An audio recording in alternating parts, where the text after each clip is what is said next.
The coffee stain on Sergeant Elena Vasquez's uniform had been there for 6 days. A dark reminder of the morning everything changed. At 28, she moved through Fort Carson's rifle range like a ghost, her weathered combat boots making. No sound on the concrete floor. The other soldiers barely noticed her anymore. Just another instructor, another face among the dozens of personnel who kept the training facility running. But Marcus Chen, the newest recruit in her marksmanship class, had been asking uncomfortable questions. Before we jump back in, tell us where you're tuning in from. And if this story touches you, make sure you're subscribed, because tomorrow I've saved something extra special for you. Sergeant, why do the senior officers always request you personally for their qualification shoots? He'd asked during Tuesday's session, watching Elena adjust the scope on a standard-issue rifle with the precision of a surgeon. I mean, Instructor Rodriguez has been here longer, and Sergeant Murphy actually won the state championship last year. The shooting range fell silent. Even the constant echo of gunfire from adjacent lanes seemed to pause. Elena didn't look. Up from the weapon she was calibrating, her calloused fingers moving across the adjustment knobs with mechanical precision. Experience takes time to develop, Chen, she replied quietly. Rodriguez and Murphy are excellent instructors. But you've only been teaching for 2 years, right? The silence stretched until Staff Sergeant David Murphy cleared his throat nervously.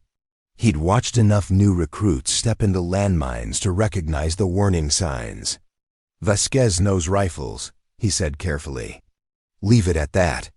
What they didn't tell Chen, what most people at Fort Carson had forgotten or never knew, was that Elena Vasquez used to be a legend. 2 years ago, she was the Army's most elite sniper, with over 80 confirmed long-range eliminations across 3 deployments in Afghanistan and Syria. She could make shots that defied physics, hit targets other snipers couldn't even see, and operate behind enemy lines for weeks without support. Other soldiers called her Phantom because she appeared out of nowhere when missions seemed hopeless, delivering precision strikes that turned the tide of entire operations. Her longest confirmed kill was 2,847 meters, a shot so impossible that it was still studied in sniper schools around the world. Then came the mission that destroyed everything. It was supposed to be a routine extraction in the mountains outside Kandahar. Intelligence indicated a high-value target had been cornered in a remote compound. Elena's spotter team had been tracking the location for 3 days when the call came through their encrypted radio. Her younger brother Miguel, serving with a different unit 40 kilometers away, had been critically wounded in an IED explosion. The impossible choice: abandon the mission that could save dozens of American lives, or stay in position while her only family member died in a field hospital. Elena chose the mission. The shot she made that day, eliminating the target through a window barely 6 inches wide at over 2,000 meters, saved an entire convoy from ambush. But Miguel died while she was pulling the trigger, alone except for medics who couldn't pronounce his name correctly. The guilt consumed her like acid. 6 months later, she voluntarily transferred to training duty, trading her sniper rifle for an instructor's whistle. Everyone assumed she'd lost her edge, that the pressure had finally broken the legendary Phantom. The whispers followed her everywhere. Shame she couldn't handle the stress. Such a waste of talent. At least she's useful training the new kids. Elena heard every word but never responded. She simply focused on her new role with the same obsessive precision she'd once applied to 1,000-meter shots. Every rifle she maintained was perfect. Every student she trained received flawless instruction. Every range session was conducted with military precision that bordered on the supernatural. But here's what nobody realized: Elena hadn't stopped being a sniper. She'd become something more dangerous, a sniper who knew every weapon system on base better than the manufacturers did, who had spent 2 years studying every possible scenario, every potential crisis, every situation where her skills might be needed again. She was still watching, still listening, still ready. Wednesday morning started like any other. Elena arrived at the range complex at 0530, her usual thermos of black coffee in one hand, her instructor materials in the other. The forecast called for clear skies and light winds, perfect conditions for the advanced marksmanship course. She was teaching to a group of Special Forces candidates. At 0900, during a routine qualification exercise, the first emergency broadcast crackled through the base communication system. Elena was adjusting a recruit's stance when the voice of Colonel Sarah Mitchell cut through the morning air with barely controlled urgency. All personnel, code yellow alert. We have confirmation of enemy insurgent activity approximately 60 kilometers northeast of base perimeter. 3-person reconnaissance team has failed to report in. Designated callsign Bravo 7, last known position grid 41 SMB 1, 234567890. Elena's blood went cold. She knew those coordinates, rugged mountain terrain, perfect for ambushes, impossible to navigate without extensive local knowledge. More importantly, she recognized one of the names when the missing team roster was announced. Lieutenant Sarah Kim, one of her former students, a brilliant young soldier who reminded Elena of herself at that age. The emergency briefing in the operations center painted a grim picture. Bravo 7 had been conducting routine surveillance when they'd stumbled into what appeared to be a major insurgent stronghold.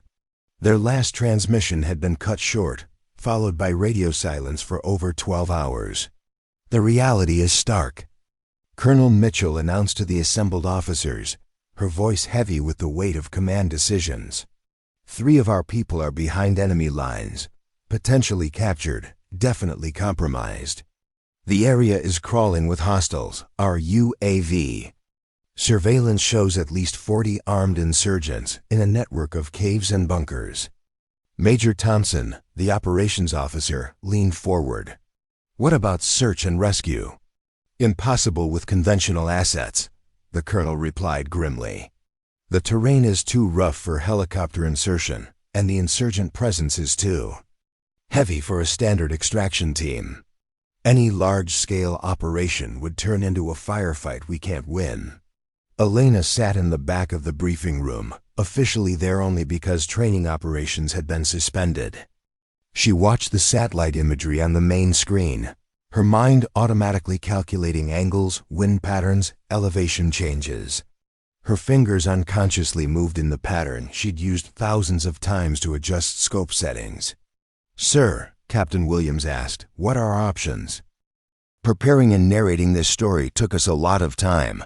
So if you are enjoying it, subscribe to our channel. It means a lot to us. Now back to the story. Colonel Mitchell's expression was that of a commander facing an impossible situation. We wait. We monitor. We hope they can evade capture long enough for the insurgents to move on. And if they can't?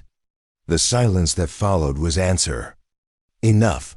Elena felt the familiar fire beginning to burn in her chest. The same instinct that had driven her through 80 impossible shots. The same voice that whispered when everyone else said a mission couldn't be accomplished. But what if it could? She looked at the terrain map again, studying the elevation markers, the sight lines, the potential infiltration routes. Her mind was already calculating distances, accounting for wind drift, planning an approach that would be invisible to enemy. Surveillance. For the first time in 2 years, Sergeant Elena Vasquez wasn't thinking like an instructor. She was thinking like the Phantom. That evening, Elena sat in her small apartment off base, surrounded by maps and satellite photos she'd quietly acquired through channels that officially didn't exist. Her laptop displayed topographical data of the target area, wind patterns, and meteorological forecasts. On her kitchen table lay a collection of range cards, detailed notes about every rifle system currently stored in Fort Carson's armory. She'd spent 2 years preparing for this moment without knowing it. Every maintenance, Session had been an opportunity to understand the weapons better. Every training exercise had been practice for the impossible. Every quiet evening had been spent studying, planning, preparing for a scenario exactly like this. The emergency radio she'd kept from her active duty days crackled to life around 2,200 hours. Elena adjusted the frequency, tuning through static, until she found what she was looking for: weak transmissions on a frequency most people had forgotten existed. Day 3, running low on water. Kim is hurt bad. They know we're here. The voice was barely audible through atmospheric interference, but Elena recognized it immediately. Staff Sergeant James Rodriguez from Bravo 7. They were alive, but not for much longer. Elena stared at the radio, her hand trembling as she fine-tuned the signal. In that moment, she felt the weight of 2 years of guilt, 2 years of hiding, 2 years of pretending to be someone she wasn't. Miguel's death had taught her that sometimes choosing duty over family meant living with unbearable consequences. But this time was different. This time, she wasn't choosing between family and duty. She was choosing between following orders and saving lives. She looked across her apartment at the photograph on her mantel, Miguel in his dress uniform, grinning. At the camera during his graduation from basic training.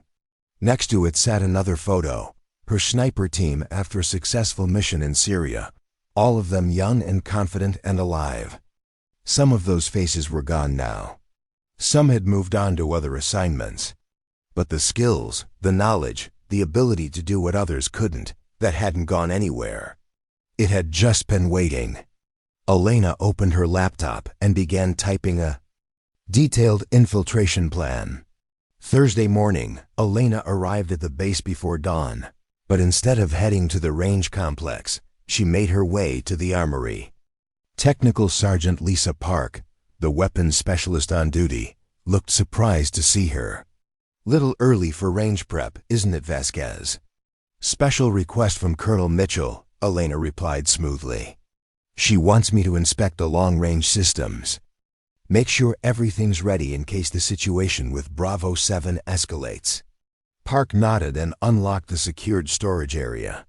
Elena moved through the rows of weapons with practiced efficiency, her eyes scanning each rifle until she found what she was looking for: an M24 SWS sniper rifle, the same model she'd used for her record-breaking shot in Afghanistan. She ran her hands along the stock, checking the action, examining the scope mounts. "This one needs some work," she said casually. "I'll take it to the range for a complete overhaul." "Want me to log it out? I'll handle the paperwork." An hour later, Elena was in the abandoned section of the range complex, an area used for experimental weapons testing.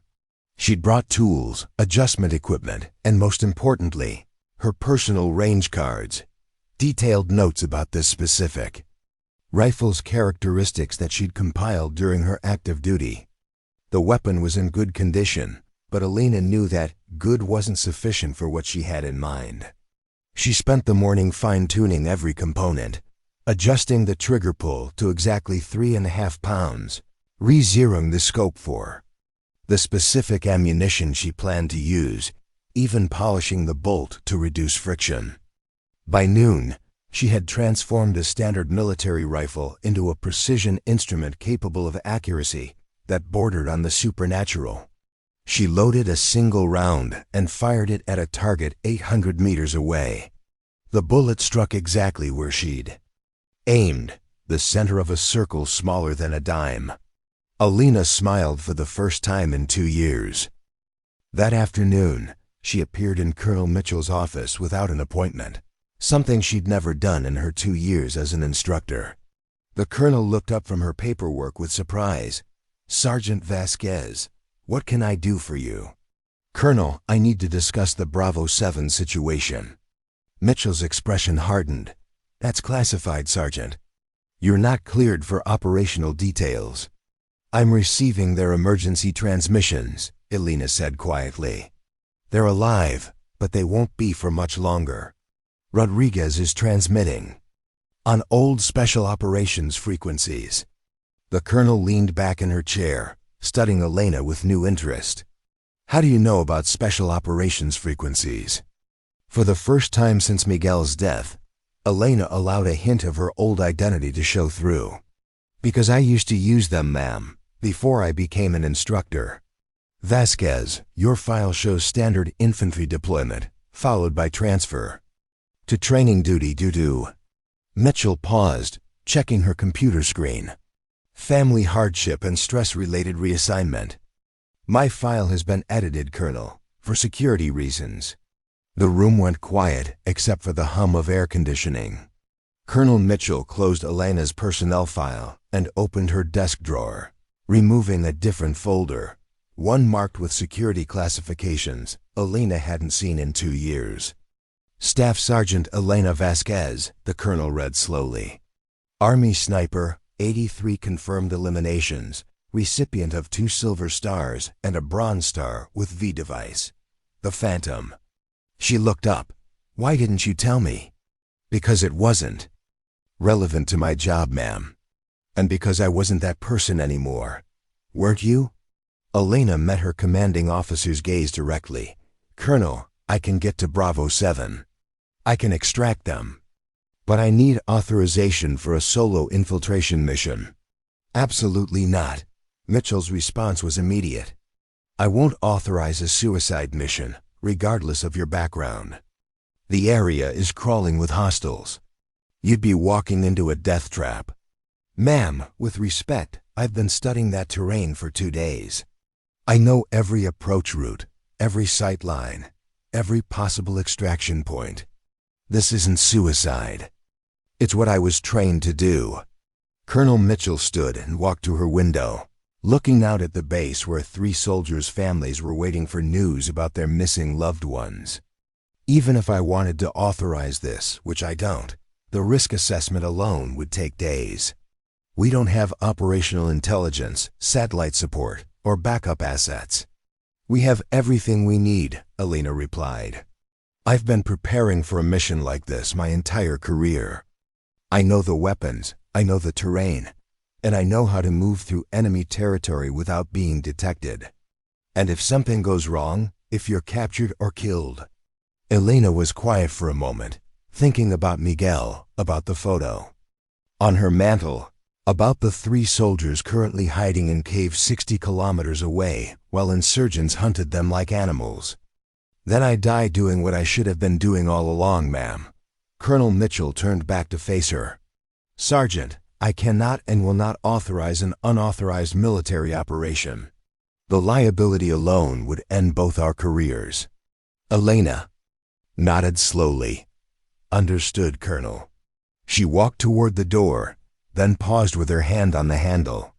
Ma'am, when the casualty reports come in, when the families ask what we did to save their loved ones, what will you tell them? I'll tell them we followed protocol, Sergeant.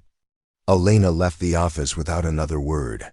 That evening, Technical Sergeant Park was surprised to see Elena returning to the armory after normal duty hours. Working late? Park asked. Colonel wants me to run a complete inventory of long-range systems, Elena replied. Making sure everything's accounted for in case we need them for the search operation. Park nodded and returned to her paperwork. Elena moved through the armory with practiced efficiency, selecting items that wouldn't be missed, camouflage netting, night vision equipment, a field radio tuned to emergency frequencies. She also retrieved the modified rifle she'd been working on, along with a case of match-grade ammunition. I'll be testing some of these systems at the remote range, she told Park. Might be out there most of the night. Want me to log the equipment out? I'll handle it. Elena loaded her gear into her personal vehicle and drove to the most isolated section of Fort Carson's training area. Once there, she changed into civilian hiking clothes and began assembling her equipment. The rifle went into a custom case designed to look like camping gear. The tactical equipment was distributed through a hiking pack that appeared to contain nothing more threatening than survival supplies. At 02:00 hours, Elena drove off the base using a little-known service road that avoided the main checkpoints. To anyone who might have been watching, she appeared to be an off-duty soldier heading out for a weekend camping trip. In reality, she was beginning a 60-kilometer infiltration into enemy territory, armed with a rifle she'd modified to achieve impossible accuracy and skills she'd spent 2 years convincing everyone she'd lost. The drive through the Colorado mountains took her along increasingly remote roads until she reached the coordinates she'd selected as her insertion point. Elena parked her vehicle in a canyon that would hide it from aerial surveillance, then shouldered her pack and began walking. The terrain was brutal, steep slopes, loose rock, and elevation changes that would challenge even experienced mountaineers. But Elena moved through it like she was born there, using techniques she'd learned during survival training and perfected during missions in Afghanistan. She traveled only at night, covering ground with the patience of someone who understood that speed was less important than remaining undetected. During the day, she rested in carefully selected hiding spots, studying the terrain ahead and monitoring enemy radio frequencies. By Friday evening, she was within 10 kilometers of Bravo 7's last known position. Elena established her observation post on a ridge overlooking the valley where the missing team was reportedly hiding. Through her scope, she could see the insurgent compound, a network of caves and fortified positions that would be nearly impossible to assault with conventional forces. She spent hours studying the enemy positions, counting personnel, noting movement patterns, and identifying the key targets that would need to be eliminated to create an extraction corridor. Her sniper training took over, turning the battlefield into a mathematical problem with solutions that involved precise calculations and perfect shots.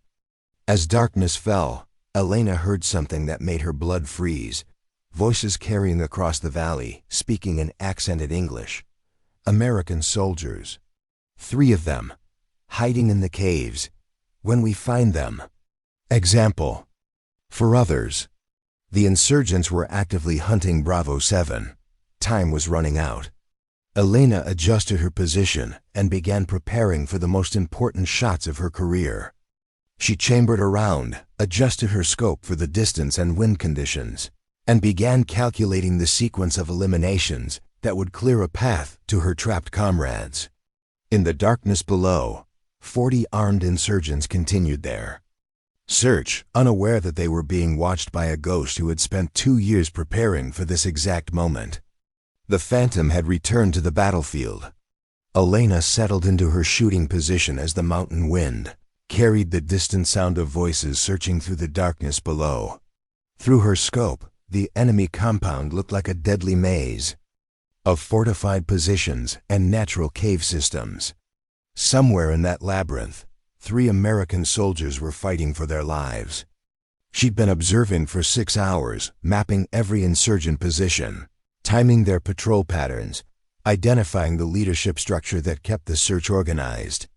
Her notebook contained detailed sketches of the terrain, wind measurements, taken every hour, and range cards for 17 different shooting positions.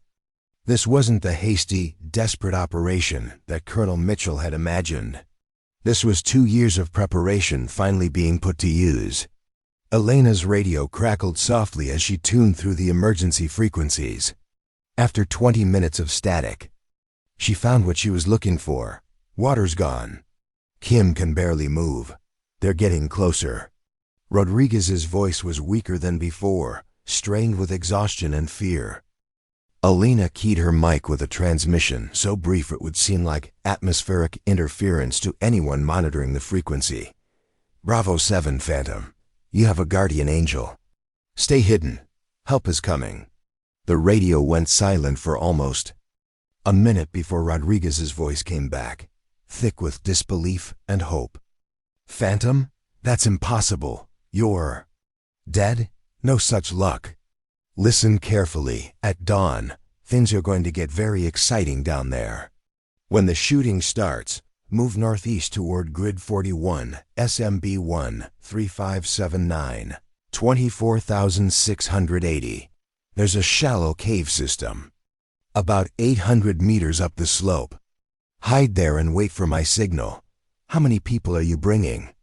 Elena chambered around and settled her crosshairs on the insurgent leader she'd been watching for hours, a man who'd been coordinating the search with military precision that suggested serious training. Just me, Rodriguez. Just me. Before dawn, Elena moved to her primary shooting position, a rocky outcrop that provided clear sightlines to the entire compound, while offering concealment from ground-level observation. She'd calculated this position during her planning phase, factoring in wind patterns, background terrain, and multiple escape routes. The shot she was about to attempt was 1,847 meters, not her longest kill, but challenging enough in these conditions. The target was the insurgent commander, whose elimination would disrupt their organization long enough for Bravo 7 to move. Elena controlled her breathing, feeling her heart rate slow to the rhythm she'd maintained during 83 previous kills. The scope's crosshairs settled on the target's center mass. She calculated wind drift, elevation adjustment, and the slight movement of her target as he gestured to subordinates. The rifle bucked against her shoulder with familiar authority. Through her scope, Elena watched the insurgent commander collapse, his radio falling silent in mid-sentence. The compound erupted into confusion as fighters scrambled for cover, shouting contradictory orders and searching for a sniper they couldn't locate. Elena was already moving to her secondary position before the sound of her shot finished echoing off the mountain walls. Position 2 offered a different angle on the compound, allowing her to target the insurgents who were trying to organize a response to the sniper attack. Her second shot dropped a fighter who was attempting to coordinate a search pattern. Her third eliminated someone who appeared to be taking command after the leader's death. Each shot was precisely calculated to maximize chaos while conserving ammunition. Elena wasn't trying to eliminate every enemy fighter. She was creating enough confusion and fear to provide her extraction window. By the time she reached position 3, the insurgents had figured out the general direction of the sniper fire. Several fighters were moving up the mountain toward her previous locations, but Elena was already 500 meters away, settling into her next carefully planned shooting position. Her fourth shot caught an insurgent who was trying to use a radio to call for reinforcements. Her fifth dropped a fighter who was organizing an assault team. Each elimination sent fresh waves of panic through the remaining insurgents, who were now facing an invisible enemy who seemed to anticipate their every move. Elena's radio crackled with Rodriguez's voice. "Phantom, we're moving to the designated position. Kim's hurt bad. We're going to need medical support." "Understood. Keep moving northeast. I'll provide cover." What the insurgents didn't realize was that Elena had spent months studying this type of operation. Her shots weren't random. They were part of a carefully orchestrated plan to funnel the enemy fighters away from Bravo 7's escape route while creating multiple distractions that would mask the team's movement. Her sixth shot eliminated an insurgent who was getting too close to the cave system where Bravo 7 was hiding. Her seventh caught a fighter who was trying to flank the American position. Each shot came from a different location, creating the impression of multiple snipers working in coordination. By mid-morning, the insurgent force was in complete disarray. They'd lost their leadership, their communications were compromised, and they were being systematically hunted by an enemy they couldn't see or effectively counter. Several fighters had abandoned their positions entirely, fleeing down the mountain toward whatever reinforcements might be available. Elena used the growing chaos to close the distance to Bravo 7's position. Moving through terrain that would challenge a mountain goat, she covered over a kilometer in 40 minutes, using natural cover and the insurgents' distraction to remain undetected. She found Rodriguez, Kim, and Specialist Davis huddled in a shallow cave system exactly where she directed them. Kim was conscious but clearly suffering from significant blood loss and what appeared to be a broken leg. Davis had taken shrapnel in his shoulder but was mobile. Rodriguez looked like he hadn't slept in 3 days. I can't believe you're actually here, Rodriguez whispered as Elena slipped into their hiding place. Save the reunion for later, Elena replied, immediately assessing Kim's injuries. We need to move before they reorganize and figure out where I've been shooting from. She applied field dressings to Kim's wounds and fashioned a makeshift splint for her leg using equipment from her pack. Davis's shoulder wound was superficial but would limit his mobility. Rodriguez was exhausted but functional. Can Kim travel? Elena asked. Not far, Rodriguez replied. Maybe a few hundred meters before she needs to rest. Elena studied the terrain through her scope, identifying their next waypoint. There's a defensive position about 400 meters up the slope. Natural cover, good sight lines, and close enough to the extraction point that we can call for. Helicopter support. Extraction point? I've been coordinating with assets you don't know about, Elena replied. Which was technically true. She'd been coordinating with herself. But first we need to get to higher ground. The movement to the defensive position took over an hour, with Elena providing security while Rodriguez and Davis helped Kim navigate the rocky terrain.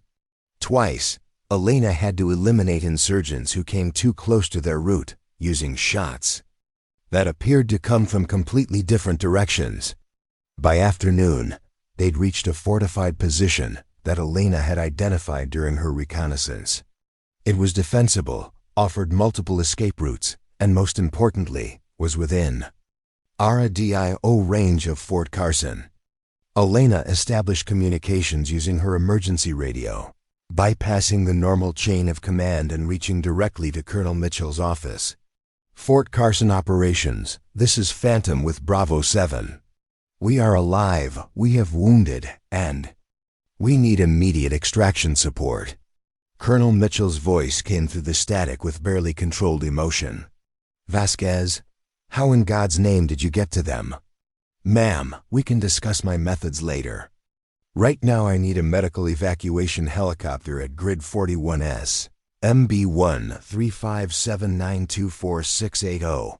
We have one critical casualty and approximately 20 insurgents still in the area. Elena, you're 60 kilometers behind enemy lines with no support. Even if I authorize a helicopter, how do we get them in safely? Elena looked down at the valley where confused insurgent fighters were still searching for a sniper who seemed to be everywhere and nowhere. She'd been planning this moment for 2 years. Colonel, give me 30 minutes to clear the landing zone, then send your best pilot with a medical team. I'll handle the security. What Colonel Mitchell didn't know, what Elena couldn't explain over an unsecured radio, was that she'd spent 2 years studying not just the terrain and the weapons, but the psychology of combat in this type of environment. She understood how to use fear and confusion as weapons more powerful than bullets. The insurgents below weren't dealing with a conventional rescue operation. They were being systematically hunted by someone who knew their tactics better than they did, who could predict their responses, and who had turned their own defensive positions into a killing field. Elena Vasquez, the instructor who everyone thought had lost her edge, was about to demonstrate that she'd never stopped being the most dangerous person on the battlefield. She was the Phantom, and she had spent 2 years preparing for the impossible.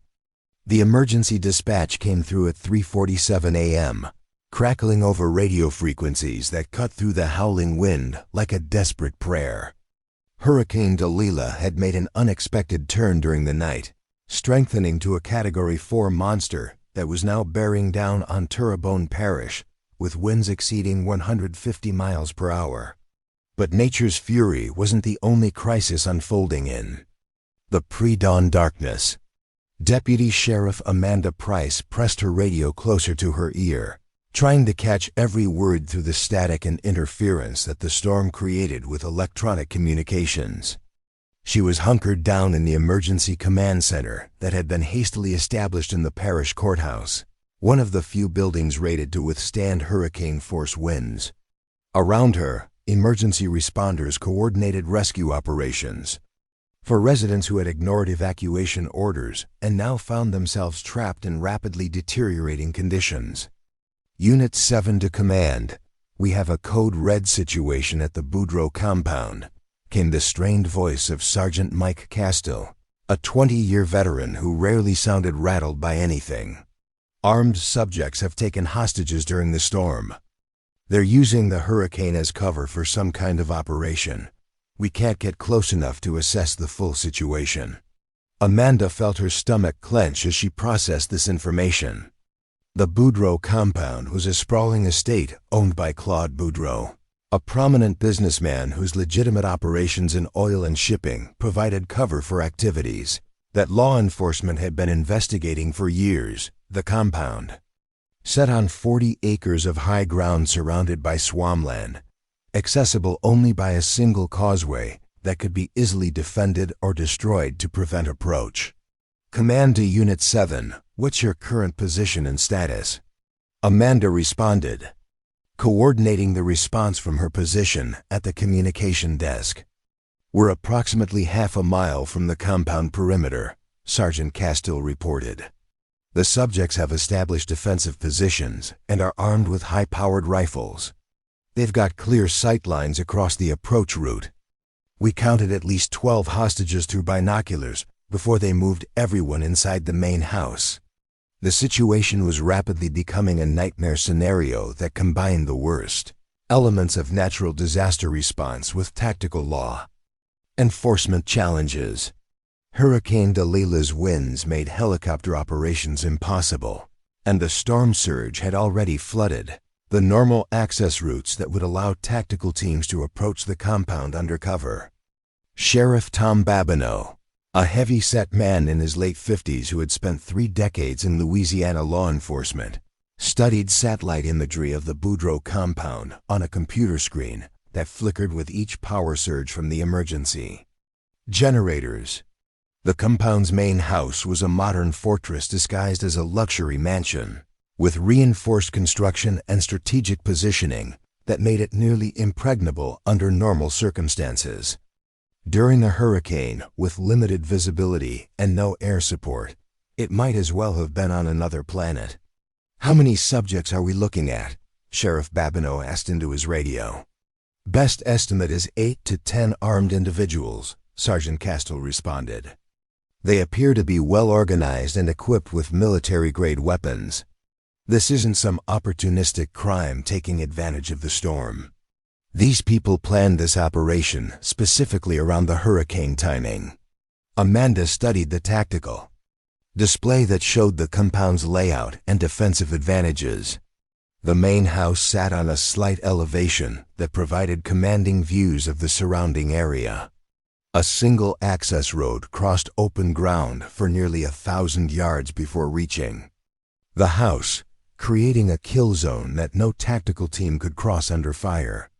The surrounding swampland was impassable during normal conditions and completely flooded during the current storm surge. Sir, we need to consider that this might be connected to the federal investigation into Boudreaux's business operations. Amanda suggested quietly. FBI has been building a case around money laundering and arms trafficking. The timing of this operation during a major hurricane suggests they might be trying to destroy evidence or eliminate witnesses before federal agents can execute search warrants. Sheriff Babineau nodded grimly. He had been briefed on the federal investigation and knew that Claude Boudreaux was suspected of using his legitimate businesses to facilitate weapons trafficking for international criminal organizations. The hostage situation might be the culmination of a power struggle within criminal networks that used the hurricane as cover for settling accounts. What about federal tactical support? The sheriff asked. FBI tactical teams are grounded by the hurricane, Amanda reported after checking with federal coordinators. Same with state police special operations. Nothing with rotors can fly in. These wind conditions and ground units can't reach us until the storm passes. We're on our own for at least 12 hours. The radio crackled again with an update from the field. Command, this is Unit 7. The subjects just executed one of the hostages in clear view of our position. They're sending a message that they're serious about defending their position. We need immediate tactical response." Sheriff Babineau felt the weight of command settle on his shoulders like a lead blanket. 12 innocent people were trapped, with armed killers who had just demonstrated their willingness to murder hostages. Standard tactical protocols required specialized teams with advanced equipment and extensive planning. But Hurricane Delilah had eliminated every standard option, leaving only desperate improvisation and slim chances of success. "Distance from your position to the main house?" the sheriff asked. "Approximately 1,500 yards across open ground," Sergeant Castile responded. "No cover, perfect visibility for defenders, and they've got the high ground advantage. It's a textbook killing field." Amanda pulled up detailed maps of the area, searching for any tactical advantage that might allow law enforcement to approach the compound without crossing the deadly open space. Satellite imagery showed the compound's defensive strengths and the limited options available to attacking forces. The main house had been designed with security in mind, featuring reinforced walls, bulletproof windows, and strategic positioning that maximized the defenders' advantages. "What about sniper support?" Amanda asked. "If we can't get close enough for a tactical assault, maybe we can provide precision fire to neutralize specific threats." "Negative," came the response from the field. "Wind conditions are gusting over 70 miles per hour with heavy rain. No shot would be reliable at this distance in these conditions. We'd need a miracle shooter to make any kind of accurate fire." Sheriff Babineau stared at the tactical display, feeling the weight of impossible decisions. Every minute they delayed meant more potential hostage executions, but rushing into an assault under these conditions would result in massive casualties among his officers and probably wouldn't save any hostages. They needed capabilities that didn't exist, equipment they didn't have, and conditions that nature had specifically designed to prevent. "Sir, we're receiving reports that the subjects are preparing for another execution," Amanda announced after monitoring radio traffic from surveillance units. "They appear to be on some kind of timeline. Whatever they're trying to accomplish, they're accelerating their schedule." The sheriff made the hardest decision of his career. "All units, establish a perimeter and maintain surveillance.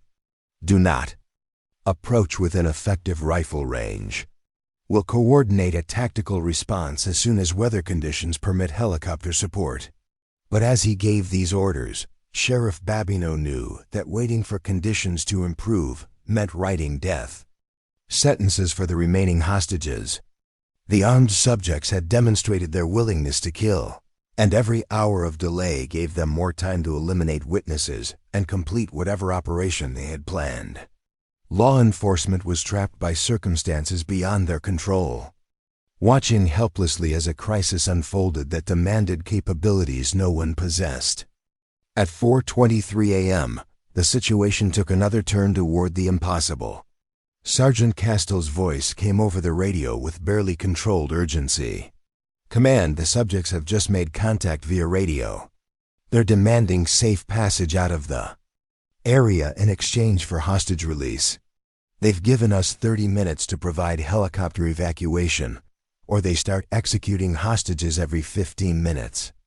"Copy that, Unit 7, Sheriff Babineau responded, though he knew the demand was impossible to fulfill.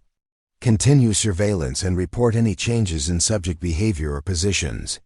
Amanda coordinated with aviation units throughout the region, but the response was universally negative. Hurricane Delilah's winds made any flight operations suicidal, and no pilot was willing to attempt landing at the compound, even if they could somehow reach the area. The demands were designed to be impossible, ensuring that the hostage executions would continue on schedule, regardless of law enforcement response. "Sheriff, we're getting intelligence that suggests this operation is connected to a larger criminal network," Amanda reported after speaking with federal coordinators. The Boudreaux compound was apparently being used as a staging area for weapons. shipments to international buyers. The subjects might be eliminating witnesses to prevent testimony in federal prosecutions. The pieces of a complex criminal conspiracy were falling into place, but understanding the motivation behind the hostage crisis didn't provide any tactical solutions to the immediate problem. 12 innocent people were trapped with killers who had already demonstrated their willingness to murder anyone who might threaten their escape plans. At 4:45 a.m., nature provided one small break in the storm of bad news. The hurricane's eye wall passed slightly to the east of their position, creating a temporary reduction in wind speeds that might allow for limited operations. But even with winds dropping to 50 miles per hour, the conditions remained far beyond the safety parameters for precision shooting or tactical assaults. Unit 7 to command, subjects have moved to execute another hostage, came the desperate report from the field. They're positioned at the main house entrance, approximately 1,500 yards from our location. We can see everything through scopes, but there's no way to intervene at this distance in these conditions. Sheriff Babineau closed his eyes and tried to think of options that didn't exist. His tactical team was trained for close-quarters operations, not precision shooting across impossible distances in hurricane conditions. The state police sniper teams were grounded by weather, and federal support was hours away at minimum.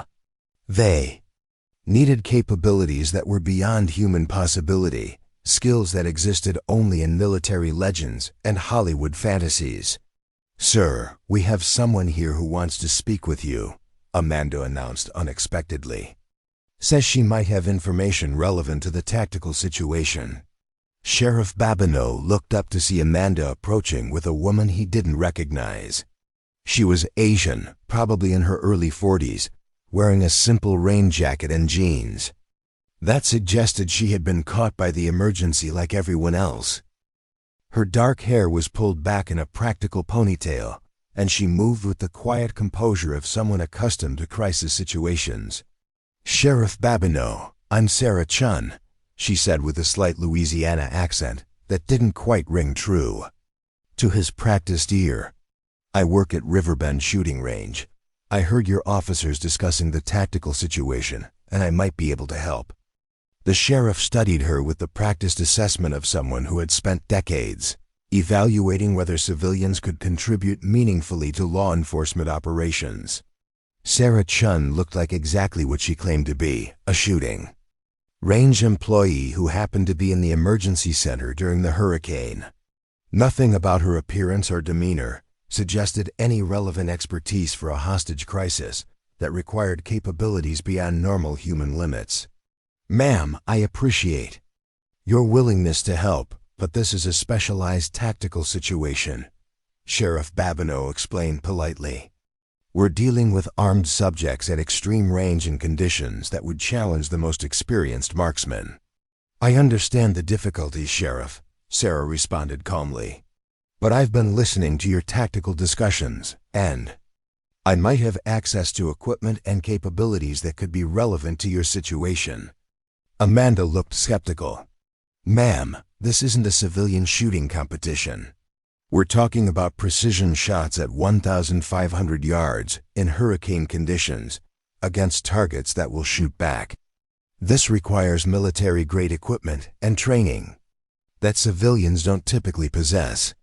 Sarah nodded, acknowledging the deputy's concerns.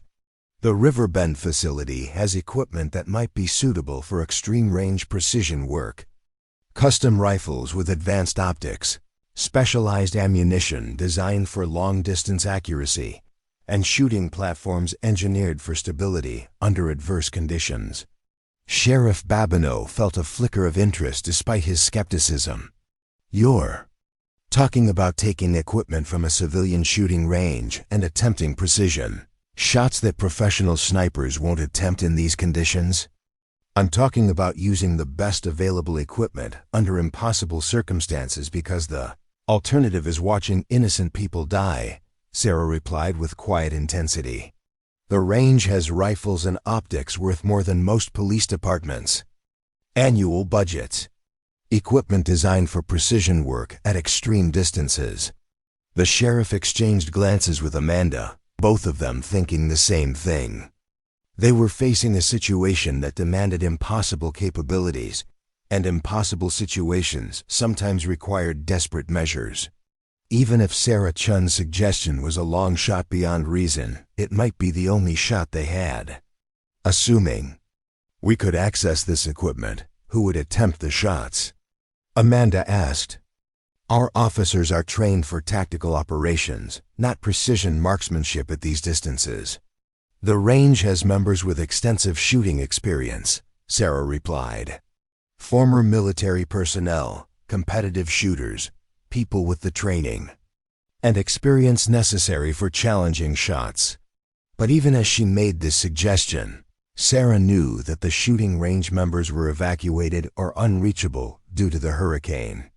Marcus Webb was visiting family in Texas, Jennifer Hartwell had flown to Europe for a hunting expedition, and Dr. Patterson was attending a conference in Colorado. The very people whose skills might be relevant to the current crisis were scattered across the country, as unreachable as federal tactical teams. Sheriff Babineau made a decision that reflected both desperation and leadership responsibility. Show me this equipment.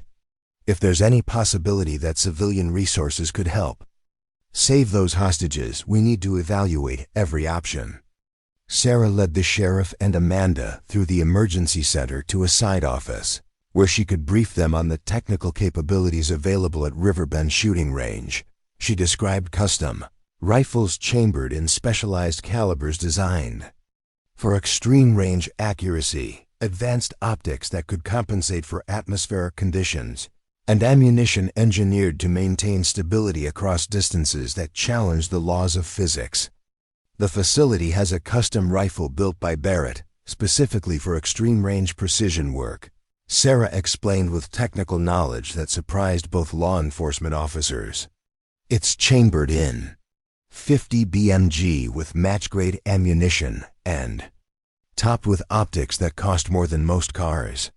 In controlled conditions, it's capable of precision shots well beyond 1,500 yards.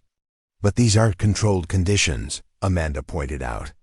We're talking about hurricane winds, heavy rain, and targets that will be actively trying to kill whoever attempts the shot. The range also has a concrete shooting platform designed to eliminate vibration and movement, Sarah continued.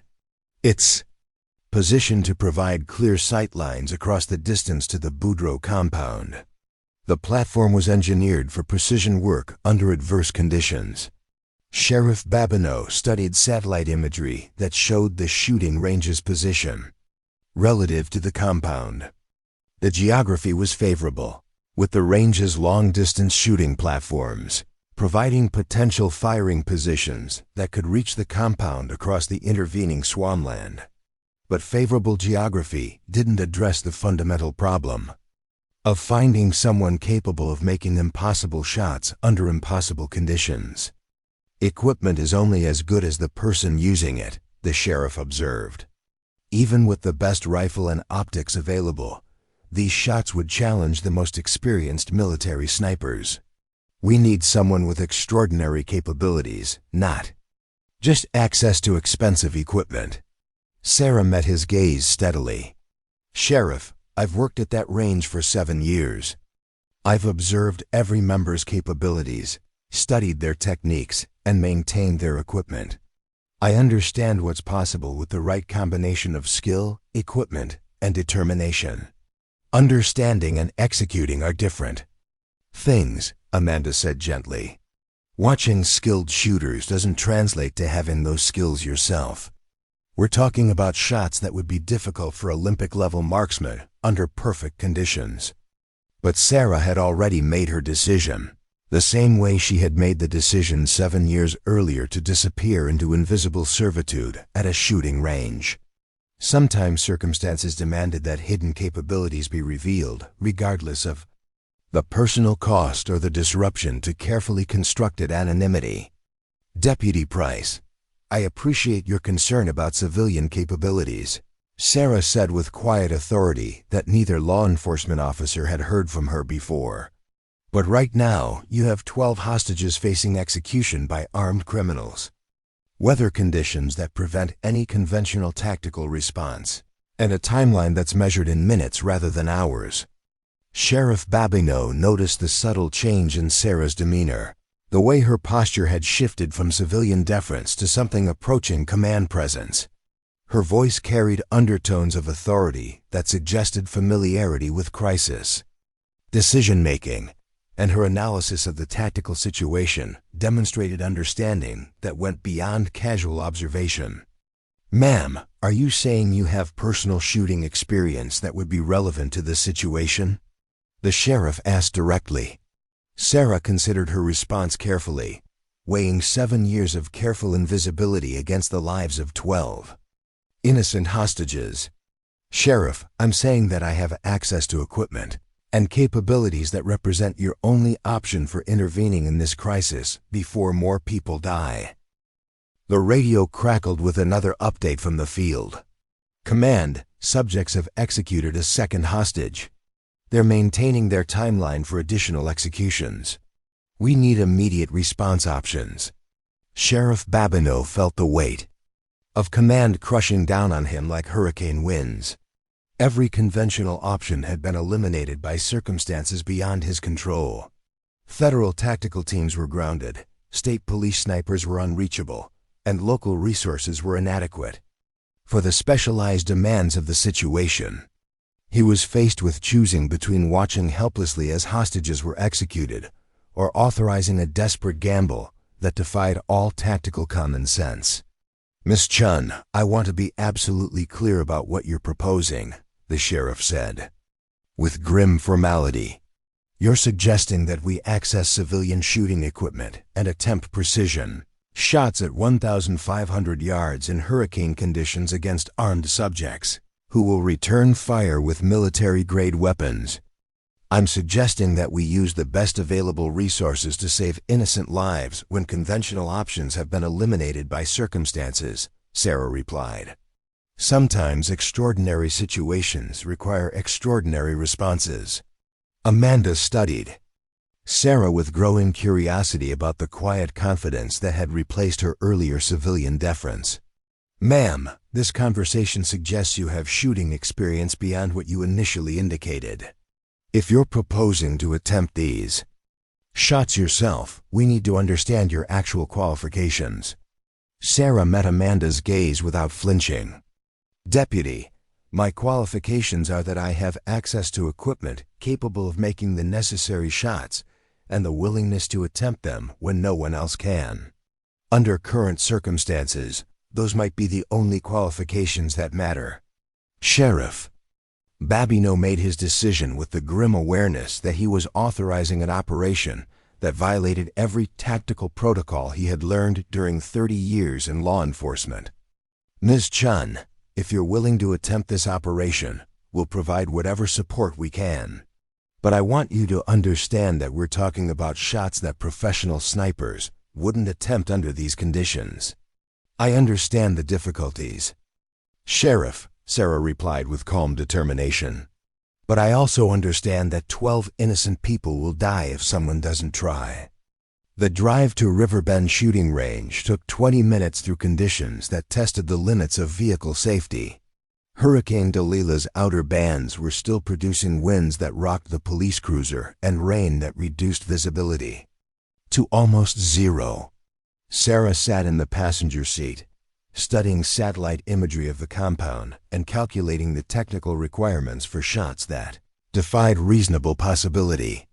The compound's main house was positioned on elevated ground that provided clear sight lines but also exposed potential shooters to return fire from multiple defensive positions. The distance of 1,500 yards was at the extreme end of what was possible even with the best equipment, and atmospheric conditions would affect bullet trajectory in ways that required instant calculations and split-second adjustments. "Ms. Chen, I have to ask directly," Amanda said as she navigated through debris-strewn roads. "Do you have military or law enforcement training that would prepare you for this kind of operation?" Sarah watched the hurricane-ravaged landscape passing outside the cruiser windows. Deputy, I have experience that's relevant to the current situation. Whether that experience came from military service, law enforcement training, or other sources, is less important than whether it can help save those hostages. It was an answer that revealed nothing while suggesting everything. The kind of carefully constructed response that Amanda recognized from dealing with people who had sensitive backgrounds they preferred not to discuss. Sarah Chen was clearly more than a simple shooting range custodian, but her exact qualifications remained hidden behind layers of careful ambiguity. Riverbend Shooting Range looked like a war zone when they arrived, with building debris scattered across the parking area and several trees down across the access roads. But the main structures had survived the hurricane's assault, and the specialized shooting platforms appeared to be intact, despite the battering they had received from wind and rain. Sarah led them directly to the facility's equipment storage area, where custom rifles worth hundreds of thousands of dollars were secured in climate-controlled cases.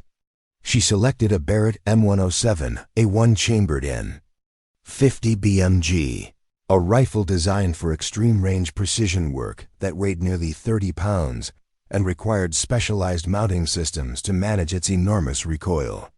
This rifle is capable of precision shots well beyond 1,500 yards under ideal conditions, Sarah explained as she assembled the weapon with the fluid efficiency of someone intimately familiar with its operation. The optic system can compensate for atmospheric conditions and provide accurate range calculations for extreme distance shots. Amanda watched Sarah's practiced movements with growing amazement. The rifle assembly required knowledge of complex mechanical systems and specialized procedures that suggested extensive training with precision weapons. Sarah's handling of the equipment demonstrated familiarity that went far beyond casual observation of range members. "Ma'am, you're assembling that rifle like you've done it hundreds of times," Amanda observed. That level of familiarity suggests significant experience with precision shooting equipment. Sarah mounted the rifle's advanced optics system, a Schmidt and Bender scope worth more than most cars that incorporated laser range-finding, atmospheric sensors, and ballistic computers capable of calculating trajectory adjustments for extreme range shots. "Deputy, I've maintained this equipment for 7 years. That maintenance requires understanding how each component functions and how they work together as a system." But maintenance knowledge didn't explain the unconscious muscle memory that guided Sarah's movements or the instinctive familiarity she demonstrated with equipment that required specialized training to operate effectively. Amanda began to suspect that Sarah Chen's background included experiences that she was deliberately concealing for reasons that might become relevant to the current operation. Sheriff Babineau arrived at the range in a second police cruiser, accompanied by technical specialists who would coordinate communications with the tactical teams maintaining surveillance on the compound. The operation had grown beyond a simple shooting exercise into a complex coordination effort that required precise timing and extensive technical support. "Ms. Chen, our surveillance teams report that the subjects are maintaining defensive positions inside the main house," the sheriff briefed as Sarah completed her equipment preparation. "They have clear sight lines to potential shooting positions and will return fire immediately once they identify the source of incoming shots." Sarah studied detailed maps of the compound that showed the tactical challenges she would face. The main house was designed with security in mind, featuring reinforced construction and strategic positioning that minimized exposure to external threats. The hostages were being held in interior rooms that provided additional protection from potential rescue attempts. "Sheriff, the technical requirements for these shots go beyond simple marksmanship," Sarah explained with authority that surprised the law enforcement officers. "Wind compensation at 1,500 yards requires real-time atmospheric analysis and instant trajectory calculations. A single degree of error at the shooting position translates to several feet of miss at the target. Can the optic system handle those calculations?" Amanda asked. The scope can provide atmospheric data and range information, but the shooter has to interpret that data and make adjustments based on actual conditions, Sarah replied. No computer can substitute for experience and judgment when dealing with variables that change from second to second. Sarah moved to the range's precision shooting platform, a concrete structure engineered to eliminate vibration and provide stable support for extreme range shots. The platform was positioned to provide clear sight lines across the swampland to the compound, though the intervening distance was complicated by atmospheric conditions that would challenge even the most advanced ballistic calculations. Range to target is 1,547 yards, according to laser measurement, Sarah announced after using the scope's range-finding system. Wind is variable between 15 and 35 miles per hour, with gusts exceeding 50. Atmospheric pressure is dropping due to the hurricane, which will affect bullet trajectory. Sheriff Babineau listened to these technical details with growing appreciation for the complexity of what Sarah was attempting. Miss Chen, these conditions would challenge the most experienced military snipers. Are you confident that these shots are even possible? Sarah adjusted the rifle's position on the shooting platform and began entering atmospheric data into the scope's ballistic computer. Sheriff, confidence isn't relevant when people are dying and no one else can help. Possibility is determined by physics, preparation, and execution. Everything else is just opinion. The radio crackled with an update from the surveillance teams. Command, subjects are preparing for another execution. They've moved a hostage to the main entrance and are maintaining their timeline. Estimated 3 minutes until execution. Sarah settled into shooting position behind the massive rifle, her body assuming the stable platform that precision shooting required. Through the scope, she could see the compound's main house magnified to the point where individual windows and architectural details were clearly visible despite the distance and atmospheric interference. Target acquired, she reported with calm professionalism. I can see subject movement inside the house and hostage positions near the main entrance. Atmospheric conditions are challenging but manageable. Amanda monitored radio communications while watching Sarah prepare for shots that defied reasonable possibility. Miss Chen, once you fire the first shot, they'll know your position and return fire immediately. These people are armed with military-grade weapons and will concentrate fire on this platform. Deputy, that's why the first shot has to count, Sarah replied without taking her eye from the scope. Precision shooting at this range allows for very little margin of error. Sheriff Babineau coordinated with tactical teams to ensure that Sarah's shots would be followed immediately by assault operations that could take advantage of any confusion or disruption she created among the armed subjects. The coordination required split-second timing and precise communication between multiple units, operating under extraordinary conditions. All units, prepare for precision fire support, the sheriff announced over tactical radio channels. Shooting will commence in approximately 60 seconds, followed immediately by coordinated tactical response. Sarah studied the target area through her scope, identifying specific threats and calculating the sequence of shots that would maximize the chances of hostage survival. The armed subjects had positioned themselves to provide overlapping fields of fire while maintaining cover from potential assault teams, but their defensive positions also created opportunities for precision shots from extreme range. Wind is gusting between 25 and 40 miles per hour, Sarah reported as she monitored atmospheric conditions through her scope sensors. I'm compensating for wind drift and atmospheric pressure changes, but these conditions are at the absolute limit of what's possible for precision shooting. The radio provided another update from surveillance teams. Command subject is in position to execute hostage. We need immediate intervention. Sarah's breathing slowed to the deliberate rhythm that precision shooting required, her entire world narrowing to the view through her scope and the technical calculations that would determine whether her shot could travel 1,547 yards through hurricane winds to find its target with the precision necessary to save innocent lives. Taking the shot, she announced with calm finality, her finger settling on the trigger of a rifle that represented the absolute pinnacle of precision shooting technology, operated by someone whose true capabilities remained hidden behind 7 years of carefully constructed invisibility. 6 months after her promotion to Master Sergeant, Elena Vasquez stood before a classified briefing room filled with the military's most elite operators. The walls displayed maps of global conflict zones where conventional forces couldn't operate effectively, where missions required the kind of precision and independence that had made her legendary. General Patricia Hayes, commander of Special Operations Command, studied the assembled personnel with the expression of someone about to assign missions that would test the limits of human capability. Ladies and gentlemen, you represent the most capable soldiers this nation has ever produced.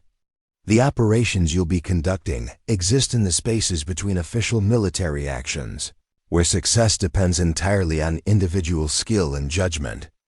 Elena sat among operators whose reputations rivaled her own, but she noticed something interesting in how they looked at her. Word had spread through the special operations community about the lone sniper who had conducted a 3-day deep reconnaissance mission, rescued captured personnel, and prevented coordinated attacks against American installations. They weren't looking at her as the instructor who had supposedly lost her edge. They were looking at her as the phantom who had never really disappeared. Master Sergeant Vasquez, General Hayes continued, your new assignment will utilize capabilities you demonstrated during recent operations. You'll be conducting missions that officially don't exist, in places we're officially not operating. Elena had been briefed on her new role during several classified sessions that revealed the scope of operations conducted by soldiers whose existence was known only to the highest levels of military command. She would be conducting missions that required her to operate independently for weeks or months, gathering intelligence and eliminating threats that conventional forces couldn't address. But more than the technical aspects of her new assignment, Elena had found something she'd been missing since Miguel's death, a sense of purpose that went beyond personal redemption. She was exactly where she needed to be, doing exactly what she was meant to do. The first mission came 3 weeks later. Elena found herself inserted into terrain that made the Colorado mountains look hospitable by comparison. The remote regions of Eastern Europe where ethnic conflicts had created conditions that threatened regional stability and American interests. Intelligence indicated that foreign military advisors were providing advanced weapons to militia groups, whose activities could destabilize NATO alliance structures. Elena's mission was to conduct reconnaissance that would identify the source of advanced weapons while eliminating key personnel who posed the greatest threat to regional security. The operation was expected to last 30 days and would require her to operate completely independently across hostile territory, where capture would result in diplomatic incidents that could affect international relations. Elena had spent months preparing for missions like this, but the reality of deep infiltration operations tested every skill she'd developed during her military career. She was inserted by helicopter at night, carrying equipment that would sustain her for extended periods while providing the capabilities necessary to accomplish mission objectives. The terrain was mountainous forest that provided excellent concealment, but limited observation opportunities. Elena established her primary base, camp in a location that offered multiple escape routes while providing access to the areas where intelligence suggested foreign advisors were operating. For the first week, Elena conducted surveillance that confirmed intelligence reports about foreign military support for local militia groups. She observed training sessions where professional soldiers taught advanced tactics to fighters whose equipment and techniques demonstrated capabilities far beyond local militia standards. But as Elena continued her surveillance, she discovered that the situation was significantly more complex than intelligence briefings had indicated. The foreign advisors weren't just providing weapons and training. They were coordinating with multiple militia groups to create a unified command structure that could threaten the stability of several neighboring countries. Elena documented evidence of coordination between groups that intelligence services had considered independent and potentially competitive with each other. She observed meetings where foreign advisors provided not just tactical training but strategic planning that suggested long-term objectives involving territorial control and political influence. The mission parameters began to expand as Elena realized that eliminating individual targets wouldn't address the larger threat, represented by the coordination she was observing. She needed to gather intelligence about the command structure while identifying targets whose elimination would disrupt the entire network rather than just individual components. Elena spent 3 weeks conducting the most detailed reconnaissance of her career, moving through terrain that challenged every survival skill she possessed, while gathering intelligence that painted a picture of foreign influence operations far more sophisticated than anyone had suspected. She identified training facilities, supply routes, communication networks, and command relationships that revealed a systematic effort to create instability that could provide justification for foreign military intervention in regional conflicts. The militia groups were being used as proxies for larger geopolitical objectives that could affect American interests throughout Eastern Europe. But gathering the intelligence required Elena to take risks that pushed the boundaries of what was possible for a single operator conducting independent missions. She needed to get close enough to observe meetings where strategic planning occurred, which meant infiltrating areas where foreign advisors maintained security protocols that would challenge even the most experienced special operations teams. Elena made the decision to escalate her mission parameters, moving from passive surveillance to active intelligence gathering that would provide information critical to understanding and countering foreign influence operations. She established observation posts that allowed her to monitor command meetings while remaining undetected by security measures that included electronic surveillance and professional counterintelligence procedures. The intelligence Elena gathered during her expanded surveillance revealed coordination between foreign military services and local militia groups that constituted a systematic effort to destabilize regional governments while creating conditions that would justify foreign military intervention. She documented evidence of weapons transfers, training programs, and operational planning that painted a picture of long-term, strategic objectives that threatened American interests and NATO alliance structures. But the most disturbing discovery was evidence that similar operations were being conducted simultaneously in multiple regions, suggesting a coordinated effort to create instability across several areas where American and allied interests were vulnerable to foreign influence. Elena realized that her mission had evolved from tactical reconnaissance to strategic intelligence gathering that could affect foreign policy decisions at the highest levels of government. The information she was collecting could provide early warning about foreign influence operations that threatened regional stability and American security interests. She began preparing detailed intelligence reports that would require extended communication sessions to transmit properly. But transmitting strategic intelligence from deep behind enemy lines would require Elena to risk exposure to counterintelligence operations that had been specifically designed to detect and eliminate foreign intelligence operatives. Elena made the same choice she'd made during every critical moment of her military career: mission accomplishment over personal safety. She established communication with her headquarters and began transmitting intelligence reports that detailed foreign influence operations across multiple regions.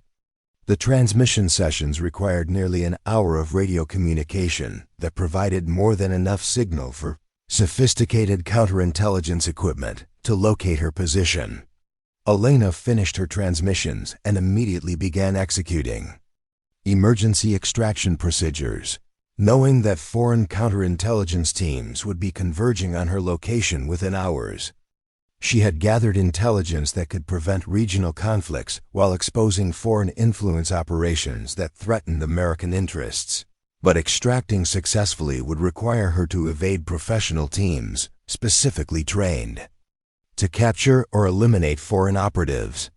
Elena moved through terrain that tested every escape and evasion technique she'd ever learned, staying ahead of teams that demonstrated capabilities equal to anything she'd encountered during her most dangerous missions.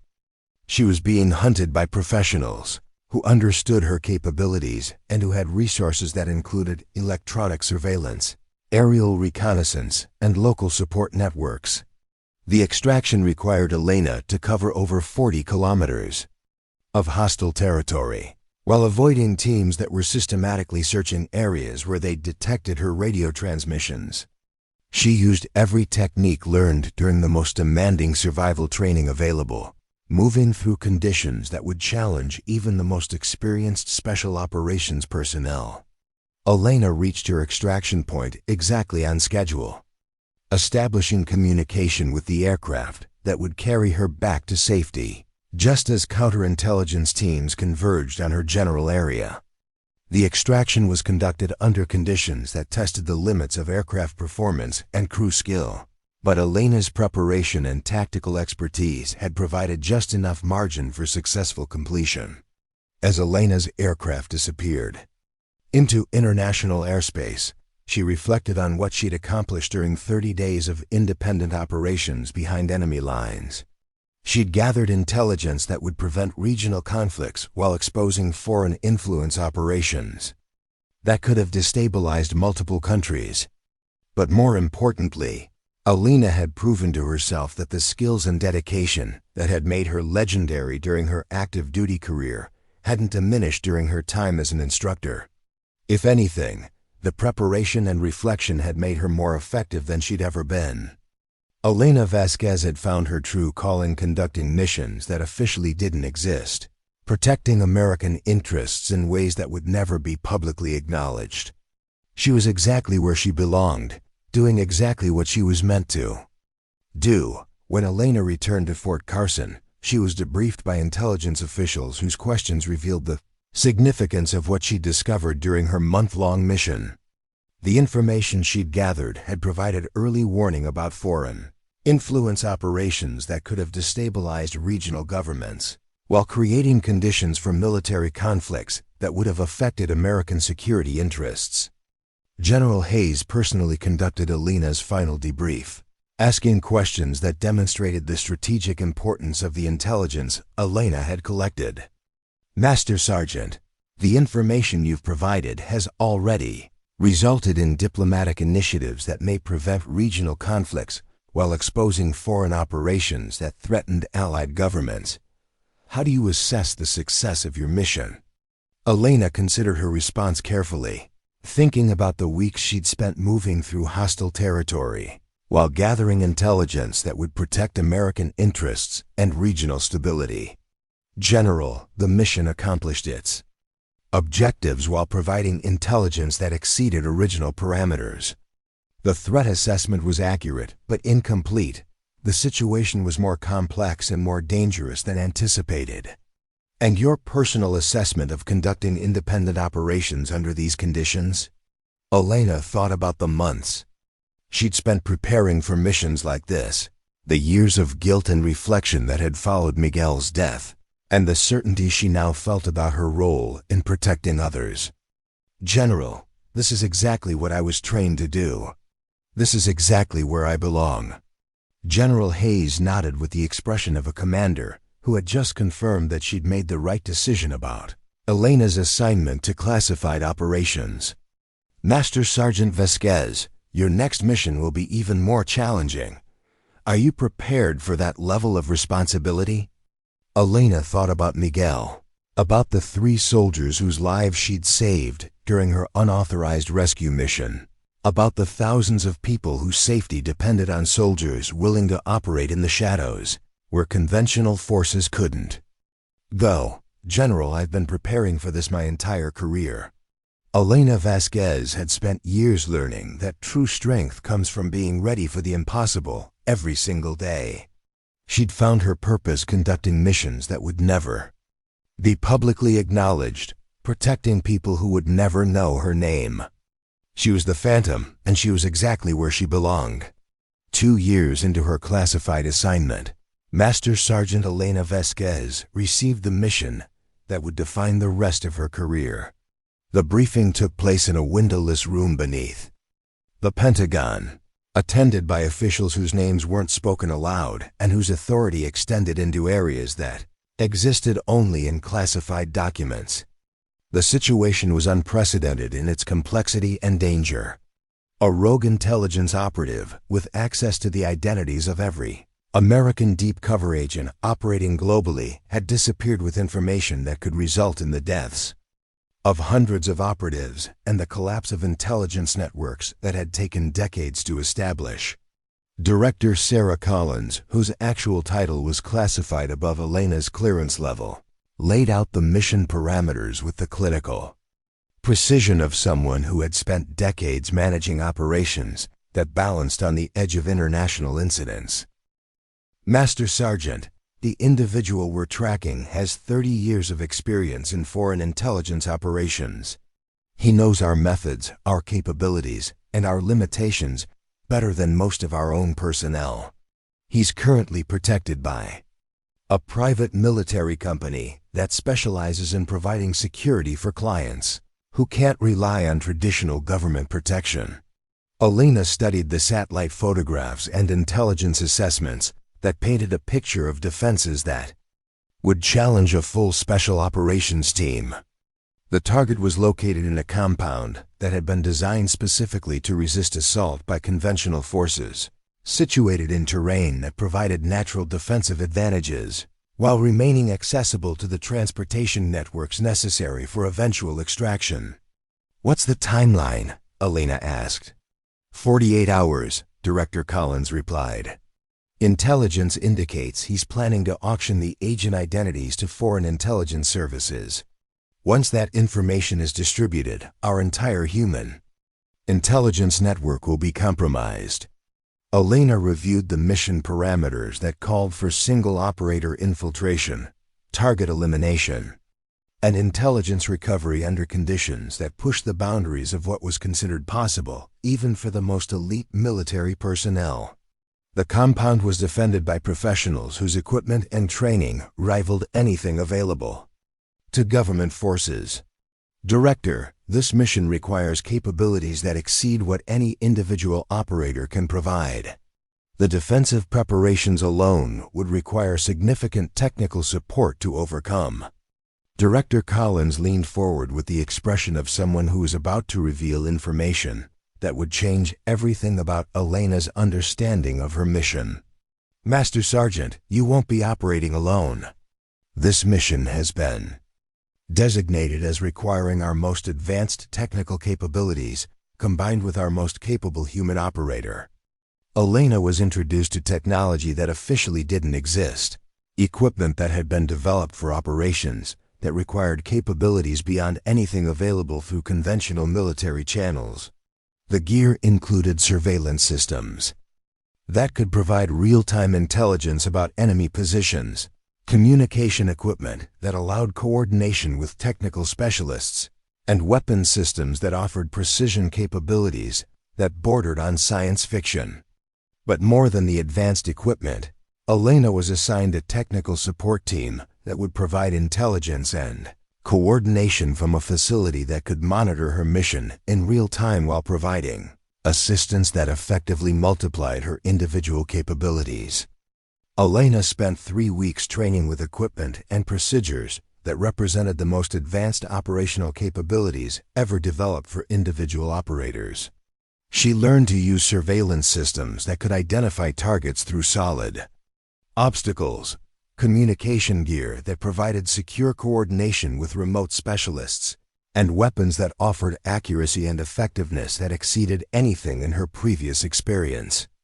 The training also included coordination procedures that allowed Elena to operate as part of a distributed team where technical specialists provided intelligence, surveillance, and tactical support while she conducted the physical aspects of the mission. It was a new model of individual operations that combined human expertise with technological capabilities in ways that had never been attempted. Elena's insertion into the target area was conducted using transportation methods that she'd never experienced during conventional operations. The aircraft that carried her to the operational zone used stealth technology that made it invisible to radar systems while providing insertion capabilities that allowed her to begin her mission from positions that would have been impossible with traditional methods. The compound where her target was located demonstrated defensive preparations that confirmed intelligence assessments about the professional quality of opposition forces. Elena counted security personnel whose equipment and tactics suggested training equal to elite military units, surveillance systems that covered approaches with overlapping fields of observation, and defensive positions that had been prepared by someone with intimate knowledge of special operations assault methods. Elena established her operational base in terrain that provided concealment while allowing her to use the advanced surveillance equipment to gather detailed intelligence about security procedures, personnel schedules, and defensive weaknesses that could be exploited during her assault on the compound. The surveillance revealed security protocols that rotated personnel assignments, varied patrol schedules, and maintained communication procedures that would detect and respond to infiltration attempts within minutes of detection. Elena was facing opposition that had been specifically prepared to counter exactly the kind of operation she was conducting. But Elena's technical support team provided capabilities that the compound's defenders couldn't have anticipated. The real-time intelligence allowed Elena to track individual security personnel, monitor communication networks, and identify windows of opportunity that would be invisible to conventional surveillance methods. Elena coordinated her assault with precision that would have been impossible without the advanced technical support. She used information provided by her remote team to time her approach, avoid detection systems, and neutralize security personnel. With weapons that offered capabilities far beyond conventional equipment, the infiltration required Elena to overcome defenses that had been designed by professionals who understood special operations methods. But her combination of individual skill and technological support provided advantages that exceeded what the defenders had prepared to counter.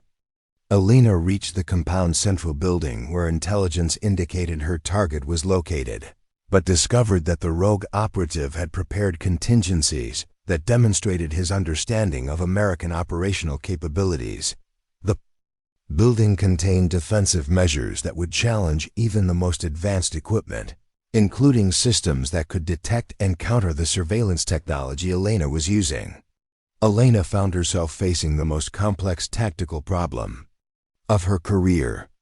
Her target was protected by defenses that neutralized many of her technological advantages while being guarded by personnel whose training and equipment were equal to anything she'd encountered. The mission required her to rely on fundamental skills that couldn't be enhanced by advanced technology. Elena used techniques that she'd developed during years of independent operations, applying lessons learned during missions where technology had failed and individual capability had been the only factor that determined success or failure. She navigated through defensive systems using skills that predated advanced surveillance technology, moving through the compound with the patience and precision that had made her legendary during conventional operations. Elena located her target in a secured room that had been prepared as a final defensive position, protected by measures that would prevent extraction by conventional assault teams. But Elena's approach had been designed to avoid exactly the kind of confrontation that the defenses had been prepared to counter. The rogue operative, former CIA Section Chief Robert Harrison, looked up from encrypted communication equipment as Elena appeared in his secured room like the ghost she'd always been. His expression showed the recognition of someone who understood exactly what her presence meant. "Master Sergeant Vasquez," Harrison said calmly. "I wondered when they'd send their best." Elena kept her weapon trained on Harrison while scanning for additional threats or escape routes that intelligence might have missed. "Mr. Harrison, you're in possession of classified information that poses a threat to national security. You're coming with me." Harrison smiled with the confidence of someone who had spent decades managing situations where the stakes involved life and death for hundreds of people. "Sergeant, you're very good at what you do, but this situation is more complex than your briefing indicated." Elena maintained her tactical position while Harrison explained that the intelligence he'd taken wasn't being sold to foreign governments. He'd discovered evidence that the agent identities were being systematically compromised by a penetration agent within American intelligence services, and his apparent defection was actually an operation to identify and expose the real threat. "The agents whose identities are supposedly at risk have already been extracted or reassigned," Harrison continued. "The information I'm carrying is disinformation designed to identify which foreign intelligence services are receiving classified information from our suspected penetration agent." Elena maintained her weapon orientation while processing information that completely changed her understanding of the mission. If Harrison was telling the truth, then eliminating him would destroy an operation that could expose the greatest counterintelligence threat in decades. Elena activated her communication system and reported the situation to her technical support team, who confirmed that Harrison's explanation was consistent with classified operations that existed above Elena's clearance level. The mission had been designed as a test of security procedures while providing cover for a counterintelligence operation that required absolute secrecy. Elena realized that she'd been conducting a mission where success was measured not by target elimination but by her ability to adapt to information that changed the fundamental nature of her assignment. The advanced technology and support hadn't been provided to enhance her combat capabilities. They'd been provided to test operational procedures under conditions that simulated the most challenging missions possible. Director Collins confirmed, through secure communication, that Elena's mission had been successful in ways that went beyond the original parameters. The operation had tested new models of individual operations while providing cover for counterintelligence activities that had successfully identified foreign penetration of American intelligence networks. Elena extracted from the compound with Harrison, who was actually returning to an assignment that would continue his counterintelligence mission under deeper cover. The operation had demonstrated that individual operators could be supported by advanced technology in ways that provided capabilities exceeding what traditional special operations teams could accomplish. But more than the technical success, Elena had proven that her ability to adapt to changing information and make critical decisions under extreme pressure represented the kind of judgment that couldn't be replicated by technology or training. She was conducting missions that required the integration of advanced capabilities with fundamental human skills that remained irreplaceable. Elena returned to Fort Carson with the satisfaction of someone who had found her perfect role in military service. She was conducting operations that utilized every skill she'd developed while pushing the boundaries of what individual operators could accomplish with advanced support. General Hayes debriefed Elena personally, asking questions that revealed the strategic importance of testing new operational models while accomplishing counterintelligence objectives that protected American interests.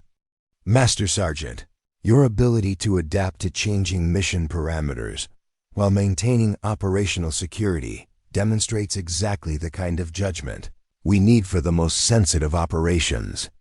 How do you assess your readiness for continued assignment at this level?" Elena thought about the journey that had brought her from guilt-ridden instructor to elite operator conducting missions that officially didn't exist. She'd learned that true strength came from preparation, adaptation, and the willingness to sacrifice everything for others.